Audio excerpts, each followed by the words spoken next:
نماز شام پرشید گگیدان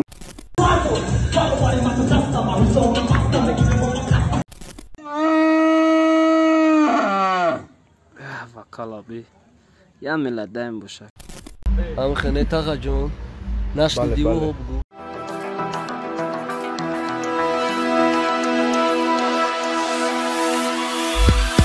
ассалому алайкум тамошобинони канали Репортал. ин барномаи Rep News ва ман бо шумо Фаришта мегузарем ба қисми хабарҳо. доруҳои алҳадая дар шакли равған ва капсула ки ҳатто Ҳабиб Нурмагомедов тавсия медиҳад. доруҳо барои баровардани мӯйсар ғафз кардани риши худ ё ин ки шумо хароб ҳастеду мехоҳед фарбе шавед ё ин ки шумо фарбе ҳастеду мехоҳед хароб шавед ё ин ки сафедчаи пӯсти бадан доред ё ин ки дигар бемориҳои пӯсти бадан доред. пас ҳамаи ин мушкилиҳо раи ҳалли худро ёфтанд бо маҳсулотҳои софсавдо. агар ки шумо ба варзиш машғул бошед метавонед аз протеинҳо ва гейнерҳои софсавдо истифода баред. доставка дар шаҳри Москва ва Санкт-Петербург аз 1 то 2 соат мебошад. доставка барои дигар шаҳрҳо бошад аз 1 то 2 рӯз. аз номи канали мо гап занед ба шумо тахфиф карда мешавад. сар мекунем ай Ралик. Ралик ба қариби як треки андеграунди нав бировард.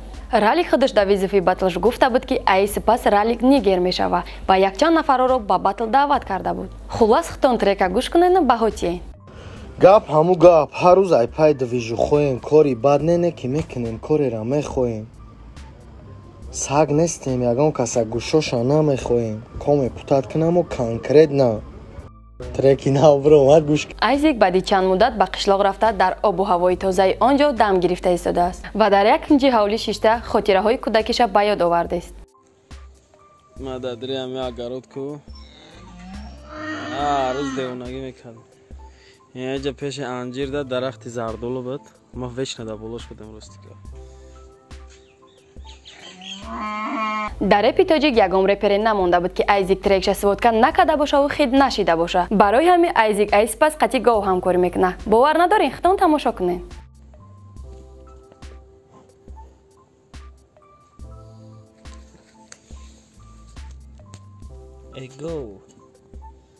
go haju tu кай брешке бобо физ яхам пайдо бигирен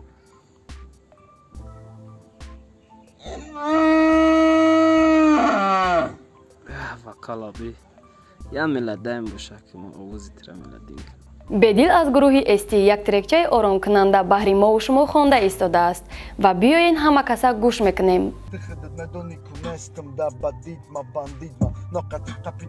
ина мешудааст ки Карол ва Борис бахшо наёфтиянд. биёем ба хирсандӣ ва ё якҷоя шида тамошо мекунем.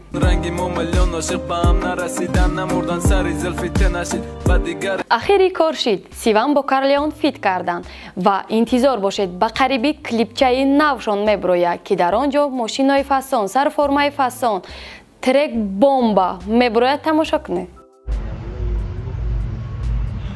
Когда движешься к успеху, ты должен очень много жертвовать. ам хене тага джон, нашниди у бгу.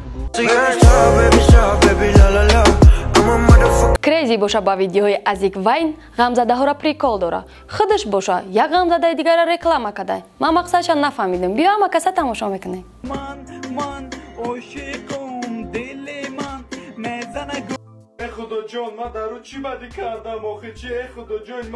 фред ба қариби ду трекчаи нав бировар. якеаш дист ба Нигеро ва дигареаш бошад бо номи Алло. дар дисташ боша хела ғазаб боша ба Нигеро баён мекуна ва треки Аллош боша ошиқия.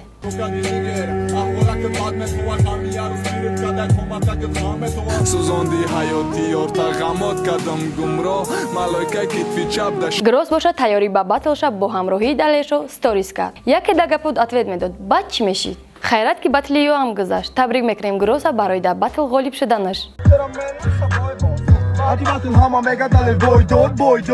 ногуфта намонад ки батлери соли 2021 ҳам сар шуд ва аллакай 2 нафар аз батл парид.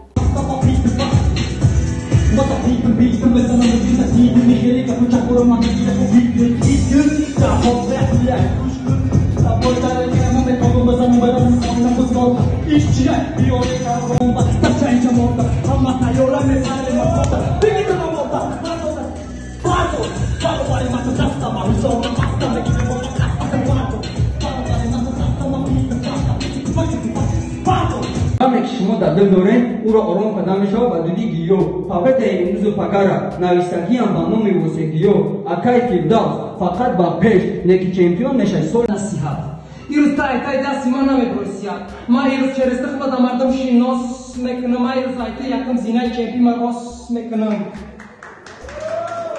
حیف دوگو زیبرم تو Марайо, неки бо нар мега, нар не, мард бош. Барои ки любой ҳайвон ҳам нар ҳастай. Одам субеса я ҳайвон дам пастай. Да як гап истода наметонам. Бо да ҳар як гапш мега мардак бори. Яго марда дев намегири. То данет диги гуфтаям ва чизе то данет мегири. Да гапон қарид кар. Бояд вақт намеомади қонуни бадл ҳамияи эхола. Имрӯза намуди шарманда меша ки метана ҷоизаи шармандаи сола. Оли ина медонам чи қонун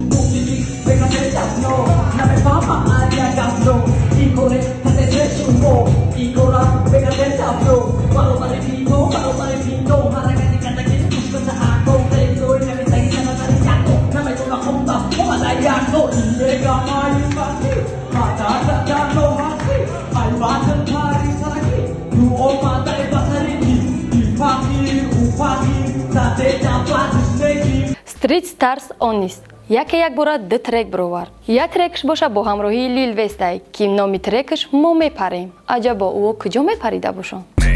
Эксперимент мекардем гӯш кумай нига кагда Panama мен Картеза гапош қати кадоме гирехтай ва сторис када сензура шаб дора. Мо нафаҳмидем гапош қати ки гирехта боша. Яда гузлик баба мара гаозан жидян. Меги дар рэп тоҷик агар ду рэпери гавно бошад картез охай ма рэпери гавно бошум агар ты хиди гавное дал. Инам гавнора хичи ё не? Любой каса бір подтвердит мекна гапма.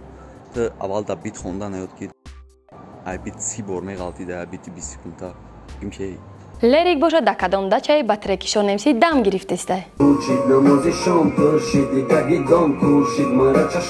Меламан бошад боз як треки нав тайёр кардес. Биёин ҳама каса гӯш мекунем ва баҳо метиҳем.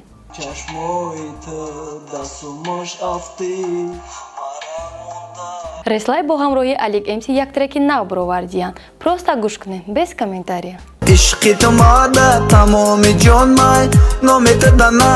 Тима яъне шогирди шонемси бо ҳамроҳи шонемси яъне устодаш треки нав бировардиен. Биёин ҳама каса гӯш мекунем ки дар чӣ мавзӯъ аст. Салом алейкум ҳама каса созен хубен. Касе ки треки ма ва кай шабонза гӯш кардаги нестай чили касини боло ку гӯш ку кайф.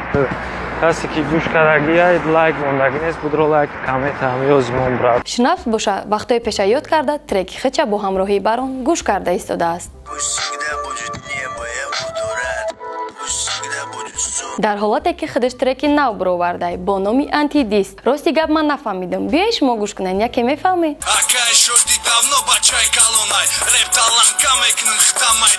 Зайфи аз гурӯҳи Rap Stars як видео лайв карда ки трекаш полни ҳаётияй текстошам бад нест мана маъқул шид.